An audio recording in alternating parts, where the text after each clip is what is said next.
सीता की सेवा के लिए 20 दासियां उसके पास रख दी। इधर राम और लक्ष्मण मृग को न पाकर जब पंचवटी की कुटिया में लौटे तो सीता कहीं भी नजर न पड़ी। राम का माथा ठनका कहने लगे, लक्ष्मण, मैं तो कह गया था कि यह राक्षसों का वन है, यहाँ बड़े कष्ट होते हैं, सीता को अकेली न छोड़ना। अब सीता कहाँ है?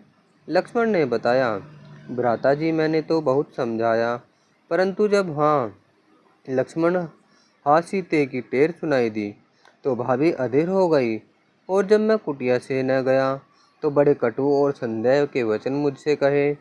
तब विवश होकर मुझे आपकी ओर जाना पड़ा। राम सिर पकड़कर बोले, लक्ष्मण, वनवास से तो कोई कष्ट नहीं हुआ था, परंतु सीता जैसी पवित्र वीरता देवी पता नहीं किस भयंकर कष्ट में जा फंसी। इन वृक्षों से ही पूछो सीता को कौन ले गया, गुलाब के पुष्पों को सीता किस प्रकार से जल देती थी, इन्हीं से पूछ लो, सीता अवश्य इन्हें कोई संदेश दे गई होगी। वह पंछी बोल रहा है, वह सीता का पता बतलाएगा, नहीं बतलाता वह भी सारे बागेने हो गए। कहते हुए राम बेसुध हो गए। लक्ष्मण भी सीता वियोग से दुखी तो बहुत हुआ, परंतु संभला रहा। उसने गोदावरी से जल लाकर राम के मुख पर छिड़का। राम ने आंखें खोली और कहा, सीता के वियोग में मेरे प्राण ही निकल जाते तो उचित ही होता, परंतु ये निकले नहीं। अभी कुछ और भोग भोगने प्रतीत होते हैं। चलो लक्ष्मण, पुरुषार्थ करें, सीता अवश्य मिल जाएगी। अब सीता की खोज प्रारंभ हुई। चलते चलते वहां जा पहुँचे जहां जटायु घायल पड़ा था। दूर से ही जटायु ने राम लक्ष्मण को देखा और निकट बुलाया और सीता हरण की सारी कथा सुना दी, और फिर उसके प्राण पखेरु हो गए।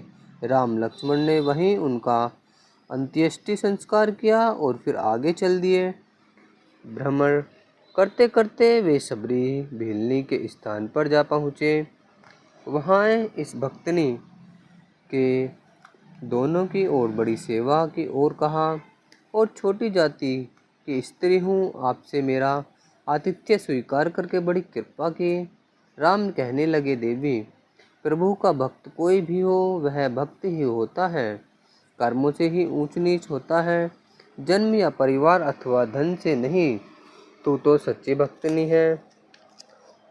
यह कहकर राम ने सबरी से पूछा, तुमने कहीं जनकसुता जानकी का समाचार भी सुना है? उत्तर में भीलनी ने कहा, आप पंपासर पधारिए, वहाँ से सब समाचार मिल जाएंगे और आपका मनोरथ सिद्ध हो जाएगा। राम लक्ष्मण उधर चल पड़े। मार्ग में हनुमान जी से भेंट हो गई, जो निर्वासित सुग्रीव के साथ वन में रहता था। हनुमान ने जब सीता हरण की कथा सुनी और तेजस्वी राम के हाव भाव देखे तो कहने लगा, सीता के उद्धार के लिए मैं और सुग्रीव सारी शक्ति लगा देंगे। पहली बार बोले समाप्त करके किष्किंधा पर अधिकार जमा लेना चाहिए। तब किष्किंधा पर चढ़ाई शुरू की। बाली मारा गया और सुग्रीव राज्य करने लगा।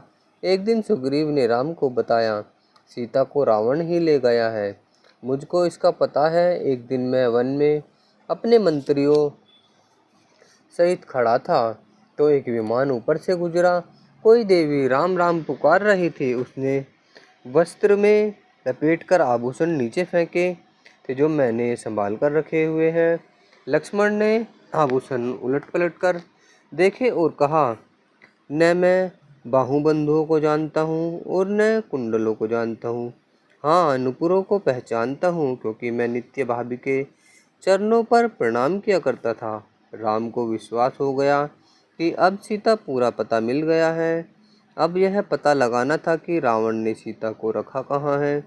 सुग्रीव ने सारी वानर जाति के योद्धाओं को एकत्रित किया और हनुमान, अंगद, जामवंत और दूसरे सरदारों को वानर सेनाएं देकर सीता की खोज में चारों दिशाओं को भेज दिया। हनुमान ने दक्षिण की ओर कितने ही पर्वत और वन पार किए, पर सीता का कुछ पता नहीं चला। आगे बढ़ा, भारी समुद्र आ गया। हनुमान ने आकाश मार्ग से समुद्र पार किया और लंका में जा पहुंचा। सारे राजभवन और गली मोहल्ले छान मारे, परंतु सीता का पता नहीं मिला। घूमते घूमते वे एक दिन प्रातःकाल लंका से कुछ दूर एक सुंदर नदी के तट पर अशोक वाटिका में घुस गए। सदाबहार के वृक्षों की शोभा अनुपम थी। उन्हीं वृक्षों से घिरा हुआ सुंदर राजभवन था। उसी के बाहर राक्षसियों के कड़े पहरे में सीता मैले वस्त्र धारण किए निराश हताश बैठी थी। कहा, क्या यही सीता है? हनुमान ने मन में सोचा। इतने में सीता ने कहा, हाँ राम, अब 10 मास बीत गए, केवल 2 मास शेष रह गए। कब आओगे? यह कहकर अश्रुधारा सावन के मेघ की भांति बह निकली। पास ही बैठी राक्षसी कहने लगी, सीता, अब राम कहाँ जीवित होते हैं तो आने जाते, अब राम का विचार छोड़ दो। सीता बोली, मुझे दुखिया को ऐसे वचन कहकर और अधिक दुखी क्यों करती हो? हनुमान यह वृता सुनकर अधीर हो उठे। इतने में रावण अशोक वाटिका में आया और सीता को रुदन करते देख कहने लगा, अब रोना बंद करो प्यारी, बहुत प्रतीक्षा तुमने कर ली। अब अपनी सुंदर युवावस्था व्यर्थ न गंवाओ और मेरे राजभवन में मेरे साथ चलो, महारानी बनो। मैं अपना समस्त राज्य तुमको अर्पण करता हूँ। सीता रावण की बात सुनकर उठ खड़ी हुई जैसे कोई भयंकर सिंहनी हो और निर्भय होकर कहने लगी, राक्षस राज, तू राम भगवान के सामने एक तिनके जितना भी नहीं है। मैं भगवान राम की पत्नी हूँ, जिन्होंने शिवधनुष के टुकड़े करके मुझसे वनमाला गले में डलवाई थी। तुमने इतनी शक्ति थी तो स्वयंवर में तुझे सांप क्यों सूंघ गया था? संसार की कोई शक्ति मेरे हृदय से राम को पृथक नहीं कर सकती। कान खोलकर सुन ले, मेरी ग्रीवा में या तो राम अपनी पवित्र भुजाएं डाल सकते हैं या फिर इस ग्रीवा को तुम्हारी खड़क काट सकती है। किसी अन्य पुरुष की भुजा यहाँ तक नहीं पहुँच सकती। रावण ने जब सीता के मुख से ये बातें सुनी तो वह आपे से बाहर हो गया और खड्ग निकाल कर कहने लगा, तूने मेरा चाहे अपमान किया है, मगर मैं फिर तुम्हें अवसर देता हूँ। मेरी आज्ञा स्वीकार करती है कि नहीं? सीता पूरे साहस से बोली, रावण, तेरे दुर्वचन सुनने की अपेक्षा मृत्यु का ग्रास बन जाना मुझे अधिक सुखद है। अपनी खड़ग चला। मैं भी भगवान राम के वियोग में संताप से जली जा रही हूँ। तेरी खड़ग से कटी हुई ग्रीवा से रक्त प्रसारित होगा, उसी रक्त से मैं तेरी वियोग अग्नि शांत होगी। यह सुनकर रावण का हाथ रुक गया और उसने राक्षसियों से कहा, इसे समझाओ और जैसे भी हो मनाओ। यह कहकर रावण वहां से चला गया। निराश सीता ने त्रिजटा राक्षसी से कहा, तुम कहा करती थी कि तुम मेरी सहायता करोगी, अब समय आ गया है, तुम मेरी सहायता करो। त्रिजटा ने पूछा, क्या काम आ पड़ा? लड़कियों की चिता तैयार करो दो ताकि मैं उसमें बैठकर प्रणांत कर दूं। नहीं सौभाग्यवती, ऐसा न करो। मैंने आज स्वप्न देखा है, राम शीघ्र ही आने वाले हैं। यह सारा दृश्य हनुमान जी अपनी आंखों से देख रहे थे। अब जब सीता को उसने अकेली पाया तो वह सामने आया और हाथ जोड़कर सीता को माता कहकर नमस्ते की। माता और नमस्ते शब्द सुनकर पहले तो सीता ने संदेह किया कि कोई राक्षसी माया तो नहीं रची जा रही। तभी हनुमान ने राम की अंगूठी देकर कहा, मुझे भगवान राम ने आपको पता लेने के लिए भेजा है। यह हर्ष समाचार सुनकर सीता ने कहा, भगवान राम और वीर लक्ष्मण स्वस्थ हैं। वे अब कहाँ हैं? दर्शन कब होंगे? रावण ने 2 महीने और मोहलत दी है, परंतु 1 ही मास के पश्चात प्राण त्याग दूंगी। हनुमान बोला, माताजी, अब चिंता की कोई बात नहीं। भगवान राम और लक्ष्मण तो दिन रात आप ही का चिंतन करते रहते हैं। यदि यह पता होता कि आप कहाँ हैं तो कब के वे आपको ले जाते। अब वह शीघ्र सेना लेकर आएंगे और अभी आपको ले चलता हूँ, परंतु मुझे आज्ञा नहीं है। आप यह तो बतलाइए, क्या इस राज्य में रावण को सुमति देने वाला कोई नहीं? सीता बोली, है क्यों नहीं, यहाँ अच्छे धर्मात्मा लोग भी रहते हैं। रावण का भाई विभीषण बड़ा पुण्यात्मा है, उसने तो रावण को धर्मशास्त्र की बातें सुनाकर बहुत समझाया, पर रावण ही नहीं माना। यह बात मुझे विभीषण की पुत्री कला ने बताई थी। मंदोदरी भी रावण को समझाती है, परंतु कुसंगत से उसकी बुद्धि भ्रष्ट हो चुकी है। भगवान राम से कह देना कि विलंब न करे, यह मेरे आभूषण उन्हें देना और कहना कि अंगूठी पाकर सीता के जाते प्राण लौट आए हैं। महावीर राम का संदेश मुझे देकर तुमने ऐसा सेवा की है कि सारा भारत तुझे सदा याद रखेगा। तेरी वीरता के गुणगान करता हुआ अपने अंदर नवजीवन का संचार किया करेगा। हनुमान सीता को नमस्ते करके विदा हुआ। लौटते समय उसने आवश्यक समझा कि रावण की सेना शक्ति का भी पता चले। उसी इस उद्देश्य के लिए हनुमान ने लंका में खूब उपद्रव मचाया।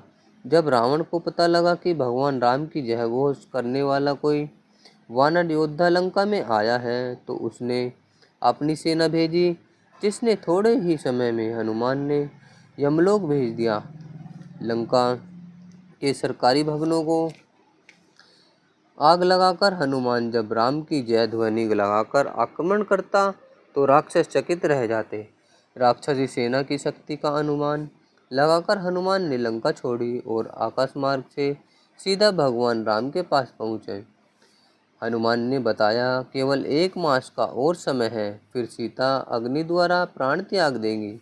राम अपने अश्रु रोक न सके, संभल कर बोले, महावीर, तुमने वह कार्य किया है जिसे तुम ही कर सकते थे।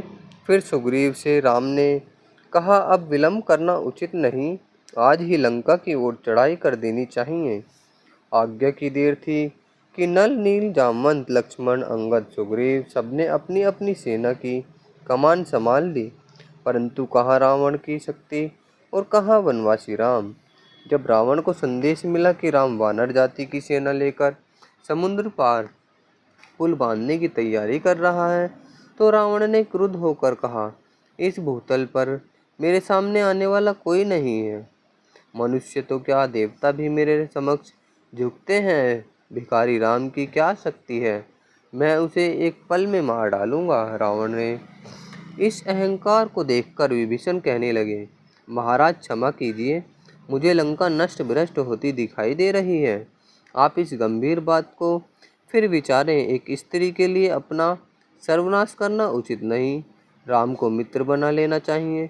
सीता उनके पास भेजकर अपने पाप का प्रायश्चित कर लेने में ही आपका और आप सारे लंकावासियों का कल्याण है। रावण गरज कर बोला, कायर, तुझे तेरे उपदेश की आवश्यकता नहीं है। यहाँ से निकलकर राम के पास जा और अपना शेष जीवन वहीं बिता।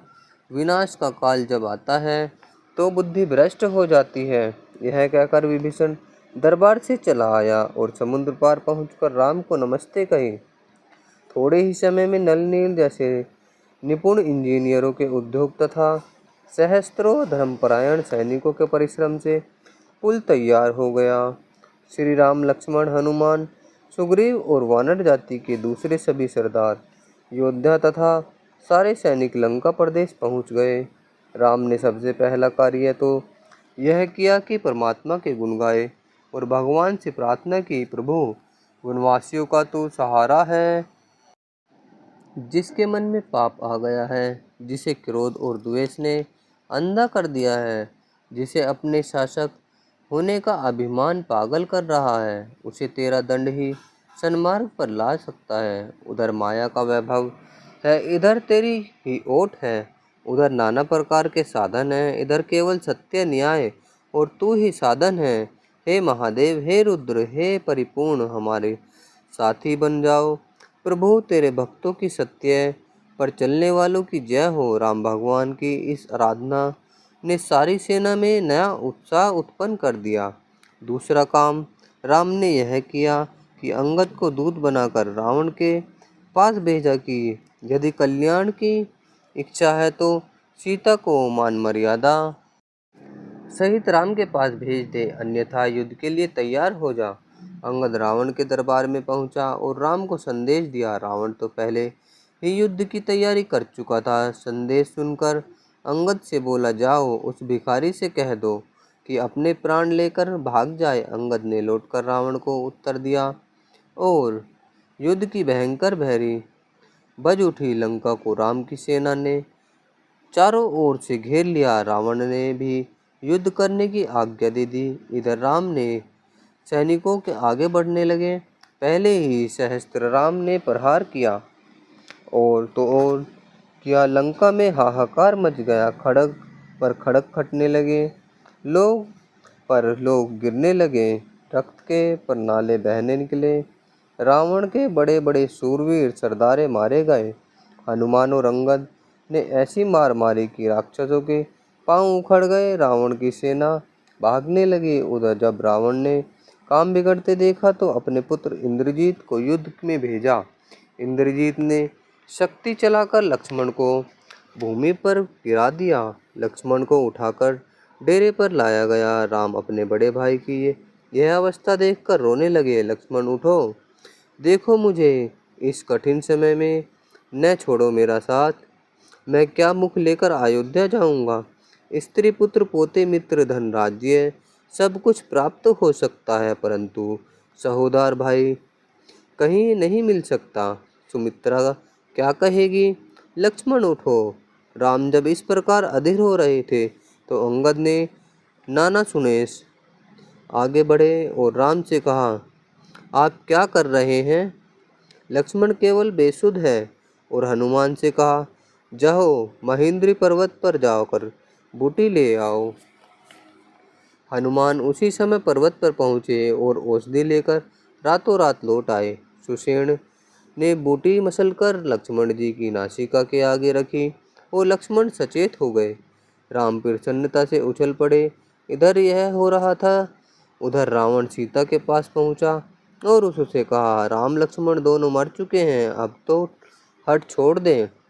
यह सुनते ही सीता बेसुध हो गई। इतने में रावण का दूत आया और कहने लगा, दरबार में आपकी प्रतीक्षा हो रही है, शीघ्र चलिए। रावण ने के जाने के पश्चात सीता को सुध आई तो रुदन करने लगी। विभीषण की पत्नी भी वहीं बैठी थी। उसने कहा, राम लक्ष्मण तो दोनों जीवित हैं, कोई चिंता न करो। उधर लक्ष्मण के सचेत हो जाने पर युद्ध फिर आरंभ हो गया। रावण की सेना कट कट कर गिरने लगी। तब इंद्रजीत भी आगे बढ़ा। लक्ष्मण उसे देखकर सबको पीछे धकेलता ठीक इंद्रजीत के सामने जा खड़ा हुआ और ऐसे ढंग से प्रहार किया कि इंद्रजीत का सिर कटकर दूर जा गिरा। इंद्रजीत की पत्नी सुलोचना दूर खड़ी यह युद्ध देख रही थी। पतिदेव का सिर कटते देख वह अपनी सास मंदोदरी के पास रुदन करती पहुंची, मेरे प्राणनाथ का सिर मंगवा दो, मैं सती हो जाऊंगी। मंदोदरी ने कहा, तू स्वयं ही युद्धस्थल में जाकर सिर ले आ और कोई भी तेरे पति का सिर नहीं ला सकेगा। सुलोचना ने यह कहा, माताजी क्या कह रही हो, मुझे उस शत्रु की सेना में भेज रही हो जिसकी पत्नी को मेरे ससुर ने कैद कर रखा है। क्या मेरा धर्म नष्ट नहीं हो जाएगा। मंदोदरी ने कहा, पुत्री, जिस सेना के सरदार पत्नी व्रत निभाने वाले सदाचारी राम हो, वहां जाने में किसी भी पतिव्रता देवी को संकोच नहीं होना चाहिए। निर्भय होकर जाओ और सिर ले आओ। तब सुलोचना राम के पास पहुंची और भगवान राम ने इंद्रजीत का सिर मंगवाकर आदर के साथ सुलोचना को विदा किया। इंद्रजीत जैसे बलि पुत्र का अंत हो जाने के पश्चात रावण मृत्यु प्राय हो गया तो भी युद्ध करने के लिए राम के सामने आ गया। ऐसा घोर युद्ध हुआ कि उसे देखकर आकाश की लाल हो उठे। राम रावण का युद्ध बड़ा भीषण युद्ध था। अंत में राम ने एक ऐसा तीर चलाया जिससे रावण का भी परलोक सिधार गया। अभिमानी अत्याचारी का जो अंत होता है वही रावण का हो गया। राम द्वारा लंका पर विजय पाते ही हनुमान दौड़ा हुआ अशोक वाटिका में सीता जी के पास गया पहुंचा और राम जी की विजय का रावण वध का समाचार सुनाया। सीता की प्रसन्नता का बार बार न रहा। वहां से विदा लेकर हनुमान ने श्री राम के पास पहुंचकर कहा, वह भगवान राम के दर्शन करने के लिए अब बहुत व्याकुल हो रही हैं और अब योग सहन नहीं कर सकते। राम ने हनुमान की बात सुनी तो कुछ चिंतित हो उठे। क्या करूं प्रेम कहता है कि आप चल और सीता के दुख का और अपने दुख का अंत कर दे। परंतु सीता लगभग 1 वर्ष रावण की कैद में रही है। मर्यादा कहती है जनता क्या विचार करेगी। बिना परीक्षा के ही सीता के पास जा पहुंचा। विचार करते करते राम ने विभीषण से कहा, तुम ही जाकर सीता को यहाँ ले आओ। विभीषण अशोक वाटिका में पहुंचा और सीता को नमस्ते कहकर राम के पास चलने का संदेश दिया। बहुत सुंदर पालकी सजाई सीता के लिए मंगवाई गई। सीता ने जब सुना कि अब भगवान राम से वियोग की घड़ियां समाप्त हो रही हैं तो उसी समय वह सुखासन में बैठ गई। उसकी आंखें बंद हो गई और परमात्मा का धन्यवाद करते हुए सीता कहने लगी, ओ दुखियों की टेर सुनने वाले, निसंदेह तू ही सबका रक्षक है। इस भयंकर राक्षस की कैद में मुझ अबला के सतीत्व के धर्म तथा मर्यादा की रक्षा तूने ही की है। इसके लिए तुझे बारंबार नमस्कार। जब सीता की पालकी भगवान राम के निकट पहुंची तो राम ने कहा, सीता को पालकी से बाहर ले आओ। आज्ञा सुनकर सुग्रीव, हनुमान, अंगद और सारी सेना विस्मित हो गई, परंतु सीता बिना संकोच के पालकी से निकल आई और भगवान के चरणों में प्रणाम किया। राम को मौन देखकर सीता हैरान रह गई कि यह बिछड़ों का मिलाप कैसा है। राम क्या विचार कर रहे हैं। इस समय तो राम को उछल पड़ना चाहिए था। तब राम ने बड़े गंभीर स्वर में कहा, प्यारी सीते, रावण ने जो भयंकर पाप किया उसका दंड देना हमारा कर्तव्य था। वह कर्तव्य प्रभु कृपा से पूर्ण हो गया। परंतु कहते कहते राम रुके और फिर बोले, तुमने इतना समय परगृह में वास किया है, वहाँ तुम्हारा कोई भी संबंधी तुम्हारी रक्षा करने वाला नहीं था। ऐसी अवस्था में एक श्रेष्ठ कुल में उत्पन्न व्यक्ति का क्या धर्म है, तुम्हें वह कैसे ग्रहण कर ले। कहते कहते राम का स्वर भंग हो गया और वह भूमि की ओर देखने लगे।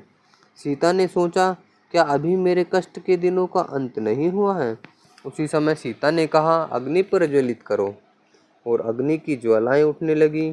सीता ने उसमें प्रवेश करने के लिए पांव उठाए और पतिव्रत की पवित्र ज्योति उसके मुखमंडल पर फैल गई। सीता ने गंभीरता से कहा, यदि मैं मन वचन कर्म से अपने पति में लीन रही हूँ तो अग्निदेव मेरी गवाही देना। यह कहकर निर्भय होकर सीता अग्नि की ज्वालाओं में कूदने के लिए आगे बढ़ी तो विभीषण की पत्नी शमी ने उसे रोक लिया और अग्नि के सामने हाथ उठाकर कहा, इस अग्निदेव की शपथ खाकर मैं साक्षी देती हूँ कि सीता निष्कलंक है, पवित्र और पवित्रव्रता है। इसी समय सारी राक्षस दासियाँ पुकार उठी, हम एक क्षण के लिए भी सीता से पृथक नहीं हुई। सोते जागते हर समय सीता तो राम ही का चिंतन करती थी। भयंकर कष्ट सहन करके सारे प्रलोभनों पर लात मारकर सीता राम ही का स्मरण करती रही। ऐसी पवित्र देवी सारी सृष्टि में नहीं होगी। इस पर किसी भी प्रकार का संदेह उचित नहीं। देवताओं ने भी साक्षी दी। सीता भीषण परीक्षा में सर्वथा उत्तीर्ण हुई। राम बिना संकोच के इस पतिव्रता को ग्रहण करो। सीता निस्तब्ध खड़ी थी। राम ने सारी साक्षियां सुनकर अपना हाथ आगे बढ़ाया, आओ साध्वी सीते आओ, मेरा हृदय कपाट तुम्हारे लिए खुला है। खुला क्या है, तुम ही इसमें विराजमान हो। आज तुमने इतने घोर कठोर तप के पश्चात जो दृश्य दिखाया है, इससे तुम्हारी कीर्ति जब तक यह संसार है देवियां गाती रहेंगी और अपने पतिव्रत धर्म को सदा जागृत करती रहेंगी। यह कहकर राम ने सीता को अपने साथ बिठा लिया। सीता के नेत्रों से प्रसन्नता के अश्रु जारी थे। वह सब कुछ भूलकर पति प्रेम में निमग्न हो गई। जैसे योगी धारण ध्यान के द्वारा समाधि में पहुंचकर प्रभु दर्शन पा लेता है। वनवास के 14 वर्ष भी समाप्त हो रहे हैं। अब शीघ्र अयोध्या चलना होगा। यह कहकर राम ने विभीषण को लंका का राज्य सौंपा और स्वयं सीता, लक्ष्मण, हनुमान, सुग्रीव आदि सहित पुष्पक तथा दूसरे विमानों में चल पड़े। यह है वह स्थान जहाँ मैंने आभूषण फेंके थे और यह है वह स्थान जहाँ जटायु ने पापी रावण से युद्ध किया। सीता ने भगवान राम को स्मरण दिलाया और सीते यह देखो, अब हमारे देश की भूमि दिखाई दे रही है। कितनी प्यारी भूमि है यह, स्वदेश जैसी प्यारी वस्तु संसार और कोई नहीं, राम ने कहा। इसी प्रकार बातों ही बातों में अयोध्या के निकट विमान उतर गए। भरत तो पहले ही प्रतीक्षा में थे। अयोध्या नगरी की जनता ने जब विमान उतरते देखे तो समझ गए कि 14 वर्ष बीत गए और राम आ गए। वे भी दौड़े दौड़े पहुँचे। तपस्वी भरत और वनवासी राम ने एक दूसरे को गले लगाया। सीता ने सारी माताओं के चरणों को शीश रखकर 100 आशीर्वाद लिए। राम ने सबसे पहले कैकेयी, फिर दूसरी माताओं को नमस्ते की। अपूर्व आनंद का सागर हिलोरे लेने लगा। अयोध्या में जैसे फिर बाहर आए हो प्रभु, जिस प्रकार से तूने पतिव्रत के व्रत की रक्षा की, ऐसे ही सबकी रक्षा करना। जैसे इन देशवासियों और निर्वासितों को अपने गृह दिखाए, ऐसे ही सब दुखियों और निर्वासितों की सहायता करो।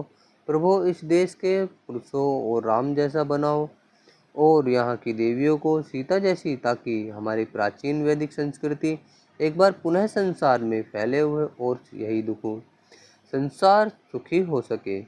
शिक्षा। जीवन का वही पल अच्छा समझो जो पति के ध्यान प्रेम में बीत जाए। दुख हम खुद मोल लेते हैं अपनी ज़रूरत से ज़्यादा सामान एकत्रित करके। यह मुसाफिर खाना है। अगर हम विलास प्रिय वस्तुओं को छोड़कर प्रभु की शरण जाने का मार्ग चुन लेते हैं तो अति उत्तम रहेगा। तो दोस्तों, ये थी सीता जी की आत्मकथा। धन्यवाद दोस्तों।